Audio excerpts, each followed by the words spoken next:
আজকে আপনাদের জন্য নিয়ে এসেছি খুব সহজে বানিয়ে ফেলতে পারবেন এমন একটি রেসিপি, আর খুব কম উপকরণে তৈরি হয়ে যায়। প্রথমে বেশ কিছুটা পরিমাণ সর্ষের তেল খুব ভালো করে গরম করে দিয়ে দেবো 1 চামচ কালো জিরে।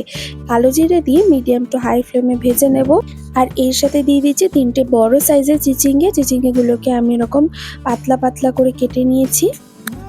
এরপর চিচিঙ্গাটাকে খুব ভালো করে নেড়েচেড়ে ভেজে নিতে হবে।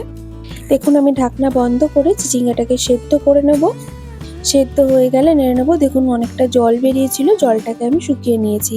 এর মধ্যে দিয়ে দিচ্ছি কাঁচা লঙ্কা দিয়ে নেড়েচেড়ে খুব ভালো করে মিশিয়ে নেব।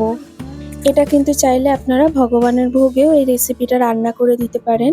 ভালো করে নেড়েচেড়ে নেওয়ার পর এরপর দিয়ে দিচ্ছি পরিমাণ মতো লবণ দিয়ে এরপর সবকিছু খুব ভালো করে ভাজা করে নেব। চিচিঙ্গে হতে যেহেতু একটু টাইম লাগে, তাই আমি এটা ঢাকনা বন্ধ করে মিডিয়াম ফ্লেমে বারবার করে এটা সেদ্ধ করে নিচ্ছি।